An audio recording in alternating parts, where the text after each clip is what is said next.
Hello student, so welcome all of you. आपका हमारे AB educational academy में स्वागत है। तो हमें उम्मीद है आप लोग पढ़ाई कर रहे होंगे। तो जैसा कि मैं द्विघात समीकरण पढ़ा रहा हूँ और उसी लेक्चर को आगे बढ़ाता हुआ अब देखो इस लेक्चर में आपको आगे क्या बताया जा रहा है। अब इसमें मैं एक आर्टिकल लिख रहा हूँ, जैसा कि मैंने पिछले लेक्चर में आपको बताया था कि किस प्रकार से क्वेश्चन आपके द्विघात समीकरण परिवर्तित होने वाले क्वेश्चन जो होते हैं उनको मैंने किस प्रकार सॉल्व कराया था। तो वहां तक हमारा लेक्चर कंप्लीट था। उसके बाद मैं जो आज अगला टॉपिक लाया हूँ वो आपका मोस्ट इंपॉर्टेंट है। बोर्ड में इससे हर साल क्वेश्चन पुटअप होते हैं और ये बहुत इंपॉर्टेंट होंगे। ठीक, तो देखो जैसा कि आर्टिकल क्या पढ़ा है, दो घात समीकरण के मूलों के लक्षण अर्थात nature of roots of quadratic equation. ठीक, तो इसका मतलब क्या है, मूलों के लक्षण का मतलब क्या है और दो घात समीकरण के मूलों का लक्षण आया कहां से, मैं आपको ये बताऊंगा। ठीक, जैसा कि मैं हर बार की तरह आपको बार बार बताता हूँ कि जैसा कि आपको दो घात समीकरण का जनरल फार्मूला पता होना चाहिए। तो उसका फार्मूला था ax square plus bx plus c बराबर 0। अब देखो जैसा कि आपको इक्वेशन आया ax square plus bx plus c बराबर 0, तो इसी से हमने इसका मूल निकाला था। कितना आया था फार्मूला से बताओ, फार्मूला में क्या था आप याद कर लीजिएगा, minus B plus minus under root b square minus 4ac upon 2a। यही तो इसका फार्मूला आया था। इसका फार्मूला क्या आया था, जो ax square plus bx plus c बराबर 0 है, इसके मूल कितने आए थे, x बराबर minus B plus minus under root b square minus 4ac upon 2a। तो अब देखो यही से हम निर्धारित करेंगे कि हमारे मूलों का लक्षण होगा क्या, अर्थात जो हमारा इक्वेशन जनरल फार्मूला था यही से हम पता करेंगे कि हमारा मूलों का लक्षण होगा क्या। तो इससे पहले मैं आपको एक चीज बता दूंगा, जैसा कि मैंने पिछली क्लास में चर्चा किया था। तो यहाँ से जो आपका एक टर्म आता है विविक्तर, पहले इसको समझ लीजिए क्या आता है विविक्तर। ठीक, इसका क्या मतलब है, तो ये आप ध्यान से देखिए। ठीक, अब देखो ये आपका विविक्तर है, इसको हम डिनोट करते हैं d से। ठीक, अब d बराबर होता क्या है, तो मैं बता दूं जो आपका ये b स्क्वायर माइनस 4ac है, ये जो फार्मूले के अंदर लिखा गया है इसी को हम क्या बोलते हैं विविक्तर। ये विविक्तर का क्या होता है फार्मूला होता है। तो d बराबर क्या होता है आपका b स्क्वायर माइनस 4ac, ये क्या होता है विविक्तर का फार्मूला।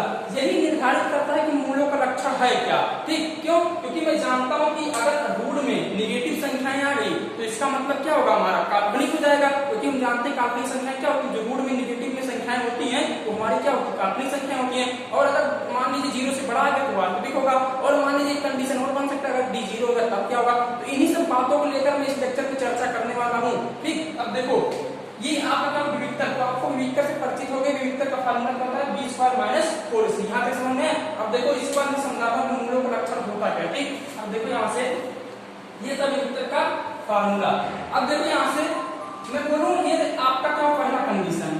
ठीक, आपको फार्मूला पता है, मैं साइड में लिख देता हूँ फिर से d बराबर b स्क्वायर माइनस 4ac। ठीक, ये देखो पहला कंडीशन मैं बोलूँ कि d क्या है 0 से बड़ा है, d ग्रेटर देन 0, इसका मतलब क्या d 0 से बड़ा है। तो अगर बताओ d 0 से बड़ा, इसका मतलब d का फार्मूला को पता है b स्क्वायर माइनस 4ac। तो b स्क्वायर माइनस 4ac वास्तव में क्या है 0 से बड़ा है। तो बताओ अगर b स्क्वायर माइनस 4ac 0 से बड़ा है तो बताओ रूट में क्या आएगा, संख्या पॉजिटिव आएगा कि नेगेटिव आएगा, तो क्या आएगा पॉजिटिव आएगा। क्यों, क्योंकि मैं जानता हूँ कि 0 से बड़ी संख्या क्या होती है पॉजिटिव होती है, तो रूट में संख्याएं क्या आ जाएंगी पॉजिटिव। तो इसका मतलब आपका जो x आया कि किसमें आएगा, देखो माइनस b प्लस माइनस और अंडर रूट जो आपका b स्क्वायर माइनस 4ac होगा ये क्या होगा आपका पॉजिटिव हो गया ना, क्योंकि मैंने कहा d ग्रेटर देन 0। तो इसका मतलब ये बताओ तो x बराबर जो मूल आएगा वो वास्तविक होगा कि काल्पनिक होगा। तो क्योंकि रूट में नेगेटिव आया नहीं तो इसका मतलब काल्पनिक होगा, नहीं तो क्या होगा आपका वास्तविक होगा। तो इसका मतलब पहला कंडीशन क्या होगा वास्तविक, मूल क्या होंगे इसके वास्तविक। ठीक, देखो ध्यान समझते चलना, मूल वास्तविक।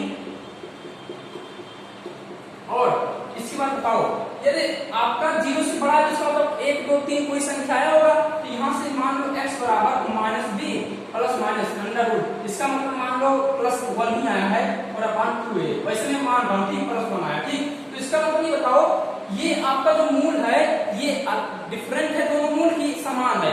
तो देखो ये अगर मैं इनको अलग अलग लिखूंगा तो एक minus B plus under root 1 बटे 2a और दूसरा क्या होगा minus B minus under root a under root 1 upon 2a। तो इसका मतलब एक पर प्लस है एक पर माइनस है, तो इसका मतलब क्या हमारा मूल डिफरेंट है। तो मैं कह सकता हूँ कि यदि d 0 से बड़ा होगा अर्थात d इज ग्रेटर देन 0, तो इसका मतलब हमारा मूल क्या होगा वास्तविक तो होगा ही, और मूल क्या होगा समान होगा कि असमान, मूल हमारा क्या होगा असमान होगा। क्योंकि मैं देख रहा हूँ कि यहाँ से हमारा मूल क्या आ रहा है असमान आ रहा है। ठीक, तो इसका मतलब मूल क्या होगा, मूल वास्तविक हो गया असमान हो गया। ठीक, और उसके बाद एक चीज ये और मैं बता दूं, यदि आपका ये जो रूट में है अगर d मान लीजिए जैसे मान लीजिए 4 आ गया, d क्या आ गया 4, तो बताना किसका पूर्ण वर्ग है?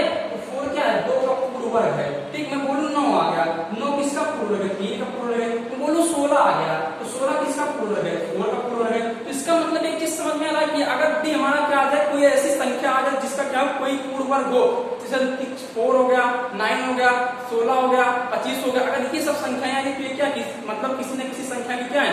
पूर्ण वर्ग है। तो उसको मैं क्या बोलूंगा? आपका परमीय बोलूंगा। क्या बोलूंगा? परमीय। ठीक, लेकिन अगर मान लो वो पूर्ण वर्ग में नहीं है, अगर मान लो पूर्ण वर्ग में नहीं है, तब क्या बोलूंगा? अपरिमेय बोलूंगा। तो ये कंडीशन में नहीं लिख सकता हूं, क्योंकि मैं पता नहीं कि आपका क्या है कि d > 0 होने पर पूर्ण वर्ग भी मतलब किसी संख्या का हो सकता है और नहीं भी हो सकता है। लेकिन मैं आपको बता दे रहा हूं कि अगर मान लीजिए पूर्ण वर्ग होगा तो क्या लिखेंगे? परमीय लिखेंगे। अगर पूर्ण वर्ग नहीं होगा तो क्या लिखेंगे? अपरिमेय। ठीक, तो अपरिमेय संख्या आपको पता भी होगा जो अंडर रूट संख्याएं होती है। ठीक, और जो p/q के रूप में लिखी जा सकती है परमीय संख्या होती है। बाकी मैं वास्तविक संख्या की चर्चा करूंगा इस संख्या में। ठीक, लेकिन एक चीज आपको समझ पहले आना चाहिए, जब d > 0 तो क्या मूल वास्तविक होगा और असमान होगा। ठीक, मैंने बताया वास्तविक क्या होगा क्योंकि यहाँ से निकालने पर वास्तविक आया था, और असमान क्यों? क्योंकि मूल असमान आ रहा है। मैं देखो ये रटा नहीं है, फिर आप इसको रखते चलिए, आपको समझा रहा हूं कहां से निकल रहा है, इसी फार्मूले से आपका क्या हो रहा है? फाइंड हो रहा है। ठीक, तो ये आपका क्लियर। और एक चीज मैं बता दूं, अगर पूर्ण वर्ग होगा तो क्या होगा? आपका परमीय होगा। अगर d क्या होगा? किसी संख्या का पूर्ण वर्ग होगा तो परमीय होगा, अगर पूर्ण वर्ग नहीं होगा तो क्या होगा? आपका अपरिमेय। ठीक, अभी मैं लिख दूंगा लास्ट में, लेकिन इतना पहले समझ लीजिए। ठीक, ये आपका 2 पॉइंट होगा। दूसरा कंडीशन, ठीक, अगर मैं बोलूं d क्या है? आपका बराबर 0 है। मैं बोलूं क्या है? d 0 की क्या है? बराबर है। तो अगर यहाँ d 0 के बराबर है, इसका मतलब d 2 - 4ac होता है। ये क्या होगा? आपका 0 हो गया। तो इसका मतलब रूट वाली प्रॉपर्टी क्या होगी? हम जानते हैं रूट 0 का मतलब क्या होगा? 0 ही होता है ऑलरेडी। तो इसका मतलब क्या होगा? ये सब खत्म हो गया। तो बचा क्या आपका? -b/2a बचा। क्या बचा? -b/2a। और मैं जानता हूँ -b/2 इसका मतलब इसके एक ही मूल है, लेकिन हम जानते हैं अगर कोई कोऑर्डिनेट इक्वेशन इसकी मैक्सिमम पावर कितनी है? 2 है, उसके कितने बनाएंगे? 2। तो इसका मतलब अगर एक मूल 2 है तो अगला मूल क्या होगा? वो भी 2 होगा, अर्थात दोनों मूल समान हो जाएंगे। यहाँ से एक चीज पहली मतलब समझ में आया, पहला कंडीशन कि d 0 होने पर क्या होगा? तो पहली चीज एक चीज ऑलरेडी वो मूल क्या होगा? क्योंकि रूट हट गया है, इसका तो मूल वास्तविक हमेशा होगा। मूल क्या होगा? वास्तविक होगा।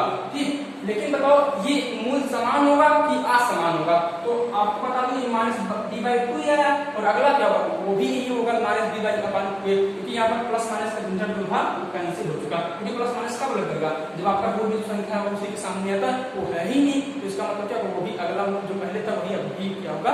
वही मूल होगा। ठीक, यहाँ पर मूल कर देंगे समान। ठीक, ठीक, ये कंडीशन हो गया। अब देखो तीसरा कंडीशन क्या है? यदि क्या हो जाए? d < 0, d क्या हो जाए? 0 से छोटा हो जाए। यदि d क्या हो जाए? 0 से छोटा हो जाएगा, तो इसका मतलब क्या होगा? 0 से छोटी कौन सी संख्या होती है? नेगेटिव संख्या होती है। तो इसका मतलब अब हमारा ये कंडीशन आ गया। कौन सा कंडीशन? x बराबर जो हमारा फार्मूला था, कहने का ये मतलब कि b² - 4ac जो था ये आपका इसमें हो जाएगा, पूरा नेगेटिव में हो जाएगा। इसमें हो जाएगा नेगेटिव में। और अगर हम जानते हैं रूट में कोई संख्याएं आती हैं, रूट में कोई संख्या नेगेटिव होती है, तो हमारी कौन सी संख्या कहलाती है? काल्पनिक। उसको बोलते हैं अधकल्पित भी बोलते हैं, इसको हम परिभाषित नहीं कर सकते। तो इसका मतलब क्या? मूल वास्तविक होगा। मूल वास्तविक नहीं होगा, मूल काल्पनिक। क्या होगा? मूल काल्पनिक। और बाकी समान असमान होने का मतलब ही नहीं, आप डायरेक्टली बोल सकते हैं मूल क्या होगा? असमान। क्योंकि आपका प्लस माइनस होगा ही, क्योंकि माइनस में आया और प्लस माइनस थोड़ी ना गायब होगा। क्योंकि अगर रूट में जो संख्याएं नहीं होगी तभी आपका प्लस माइनस गायब होता। अब तो है ही ना, चाहे नेगेटिव चाहे पॉजिटिव, इसका मतलब मूल क्या होगा? असमान होगा। असमान होगा। ठीक, अब आपका ये 3 कंडीशन हुआ। मैं एक बार फिर से संधि करके एक बात बता देता हूँ। देखो कि मैं बोलूं आपका जो फार्मूला था x बराबर -b + √b² - 4ac/2a था। ठीक, मैं बोल रहा हूँ कि आपका क्या मूलों का लक्षण ज्ञात करें, अर्थात नेचर ऑफ रूट्स ज्ञात करें। तो मैं बोलूं ये पहले हमारा जो टर्म है विक्टर क्या होता है? विक्टर का फार्मूला d बराबर b² - 4ac होता है। ठीक, तो मैंने कहा ये आपका 3 कंडीशन रखा कि इधर मान लीजिए d 0 से बड़ा हो गया, तो d 0 से बड़ा होगा तो इसका मतलब हमारा जो फार्मूला रहता है x बराबर -b + √b² - 4ac/2a। तो इसका मतलब जो अंडर रूट में b² - 4ac है वही हमारा क्या है? सिर्फ b² - 4ac वही हमारा क्या है? d है। तो वही बहुत चीज इस क्या है? मूलों को निर्धारित कर सकता है वो इस कंडीशन से। तो इसका मतलब अगर d आपका क्या है? 0 से बड़ा, तो इसका मतलब 0 से बड़ा का कौन सी संख्या है? पॉजिटिव संख्या है। तो पॉजिटिव संख्याएं आएंगी तो इसका मतलब हमारा क्या होगा? यहाँ से पॉजिटिव रखेंगे तो मूल तो वास्तविक होगा। लेकिन अगर प्लस माइनस लगा तो एक बार मूल प्लस को लेंगे, एक बार माइनस, तो हमारा मूल समान हुआ, क्या समान, हमारा मूल समान हो गया। ठीक, ये पहला कंडीशन हुआ। दूसरा कंडीशन क्या है, एक मूल डी बराबर 0 हो गया, दूसरा कंडीशन हो सकता है 0 हो गया, तो उसमें अंडर में जो भी संख्या कैंसिल होगी, तो अगर ये कैंसिल होगा तो ये भी प्लस माइनस जो था ये भी कैंसिल हो जाएगा। कहने का 0 प्लस माइनस के सामने होगा तो 0 का मतलब ही नहीं सकते, क्योंकि हम जानते हैं 0 किसी संख्या में ऐड हो चाहे घटाओ कोई आपका डिफरेंट होता नहीं, संख्या वही रहती है, परिवर्तित होती नहीं है। तो इसका मतलब क्या होगा, मूल वास्तविक हो गया और मूल आपका क्या हो जाएगा, समान हो जाएगा, क्योंकि आपका रूट तो कैंसिल हो गया तो मूल जाहिर सी बात है वास्तविक होगा, लेकिन समान क्यों होगा, क्योंकि प्लस माइनस भी कैंसिल हो चुका है। ठीक, दूसरा कंडीशन हुआ आपका। अब तीसरा क्या है, जब एक कंडीशन हो सकता है जब 0 से छोटा हो गया, जब 0 से छोटा होगा तो इसका मतलब रूट में क्या आ गया, नेगेटिव, तो उसका मतलब क्या होगा, काल्पनिक हो गया, और आपका अगर प्लस माइनस से छोटा हो गया आपका असमान हो गया मूल। तो अब एक जो पहले बता था मतलब परमीय कब होंगी, अपरमीय तो लिख लीजिएगा कि परमीय तब होंगी जब डी क्या हो जाएगा, डी पूर्ण में होगा। ठीक, मतलब कोई ऐसी संख्या जैसे मान लीजिए, कहने का मतलब ये जब डी आपका क्या हो, जैसे मतलब जो डी आए ये जो पूर्ण वर्ग में होगा, क्या होगा, पूर्ण वर्ग अर्थात किसी संख्या का पूर्ण वर्ग होगा डी, तो इसका मतलब वो क्या होगा आपका, वो परमीय होगा। और अगर नहीं, मान लीजिए अगर वो डी आपका क्या हो जाए, पूर्ण वर्ग में नहीं हो, क्योंकि कंडीशन नहीं बन सकता, नहीं हो, तो वो आपका क्या होगा, अपरमीय। इसको आप अपने कागज में नोट कर लीजिएगा। ठीक, तो यहाँ से ये कंडीशन हुआ। ठीक, अब इसके बाद मैं इस पर कुछ सवाल लेकर आया हूँ, सवाल कराता हूँ, आप तब तक इतना नोट कर लीजिए, हमें उम्मीद है इतना समझ में आया होगा। तो देखिए अगला क्वेश्चन। ठीक, अब देखो मैं क्वेश्चन लेकर आया हूँ, अभी तक तो मैंने थ्योरी कंप्लीट किया और आपको थ्योरी में उम्मीद है समझ में आया होगा।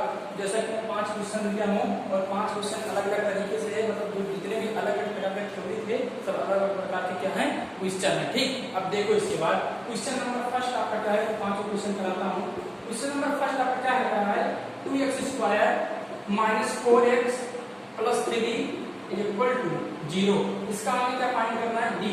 तो डी को डी हमने बताया था, डी क्या होता है आपका, विविक्तर होता है। तो विविक्तर फाइंड कर रहे हैं और कह रहा है कि अगर विविक्तर ज्ञात कीजिए, अगर इसका अस्तित्व है तो आप इसके मूलों की प्रकृति बता दीजिए। मतलब मिलाकर डी निकालकर हमें मूलों की प्रकृति बताना है। तो हम जानते हैं जब तक डी निकालेंगे नहीं तब तक हमारा मूलों का प्रकृति आएगा नहीं, क्योंकि हम जानते हैं मूलों की प्रकृति कहाँ से आया, मूलों का प्रकृति हमारा डी से आया है। ठीक, तो अब देखो, तो मैं डी निकालता हूँ, तो पहले मैं क्या करता हूँ, डी का फार्मूला लिख देता हूँ। डी का फार्मूला तो b² - 4ac यही फार्मूला था।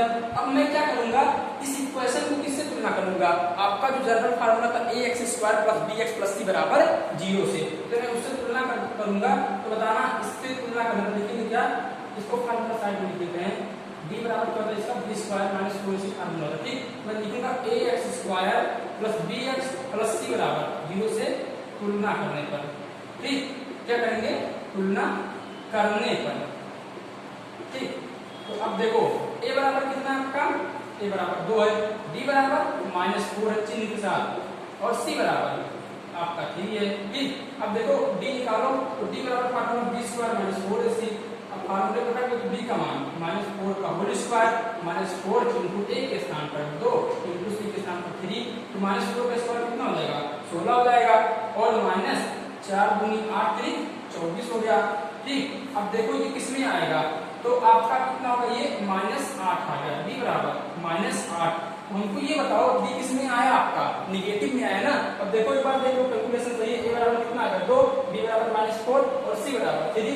तो d बराबर b² - 4ac इसका फार्मूला होता है। तो b के स्थान पर -4 का होल स्क्वायर, -4 × a के स्थान पर 2 × c के स्थान पर 3, तो आपका -4 का स्क्वायर 16 हो गया, और -4 × 8 = 24। ठीक, अब 16 - 24 कितना हो गया आपका, -8 हो गया। तो d किसमें है आपका, निगेटिव में है। तो अगर d निगेटिव में आएगा तो इसका मतलब मूल का वास्तविक होगा कि काल्पनिक होगा, तो इसका मतलब मूल क्या हो जाएगा आपका, काल्पनिक हो जाएगा, और मूल क्या होगा आपका, असमान हो जाएगा। क्योंकि मैंने बताया था कि d अगर 0 से छोटा होता है तो हम जानते हैं मूल क्या होता है, हमारा काल्पनिक होता है। ठीक, ये आपका था क्वेश्चन। ठीक, इसको नोट कर लीजिए। अगला क्वेश्चन, अगला क्वेश्चन देखिए, अगर आपका थ्योरी कंप्लीट है तो आपका इस टॉपिक से कभी क्वेश्चन गलत नहीं होगा। ठीक, लेकिन थ्योरी आपको समझना है, और सवाल जब लगाएंगे तो सब आपको थ्योरी रखना ही, आपको थ्योरी समझना है, समझकर तो सवाल लगाएंगे तो आपका थ्योरी और क्लियर हो जाएगा। ठीक, तो क्वेश्चन नंबर 2 देखो, पहला कंप्लीट हो गया। क्वेश्चन नंबर 2 और 3 जो मैं लिया हूँ इसलिए आपका सेम है, इसमें पूरा मूलों की प्रकृति। तो मूलों की प्रकृति कैसे आएगी, जब तक डी नहीं निकालेंगे तो मूलों की प्रकृति नहीं आएगी। तो मैं आपको क्वेश्चन नंबर 2 कराता हूँ। तो क्वेश्चन नंबर 2 देखो, 2x² minus 3x plus 5 equal to 0। ठीक, अब देखो आपका पहले क्या करेंगे, तुलना करेंगे ax square plus bx plus c equal 0 से तुलना करने पर। अब देखो मैं जानता हूं d का formula b square minus 4ac। चलो बताओ a बराबर कितना है, 2 है, b बराबर कितना है, माइनस 3 है, और c बराबर कितना आपका 5 है। ठीक, ये आपका आ गया। अब देखो d बराबर आपका d बराबर b का मान कितना है, माइनस 3 का whole square minus 4 into a के स्थान पर कितना है, 2 है, इंटू c के स्थान पर 5 माइनस 3 का स्क्वायर कितना है, 9 माइनस 4 गुना 8 पंचे 40, तो कितना आ जाएगा ये माइनस 31 आ जाएगा। d बराबर कितना आ गया, माइनस 31 आ गया। अगर d पॉजिटिव होता तो आपका क्या होता, मूल वास्तविक, लेकिन d इसमें आया है, नेगेटिव में आया है, तो इसका मतलब क्या होगा, मूल काल्पनिक होगा, और मूल क्या होगा आपका असमान लिखी गई मूलों की प्रकृति। ठीक, उसमें मूलों की प्रकृति नहीं, मतलब d की जगह नहीं लिखा गया मूलों की प्रकृति। क्या होगा आपका मूल क्या होंगे, काल्पनिक। ठीक, और क्या होंगे, असमान। ठीक, ये आपका क्या हो गया आंसर। ठीक, अब क्वेश्चन नंबर 3 भी सेम है।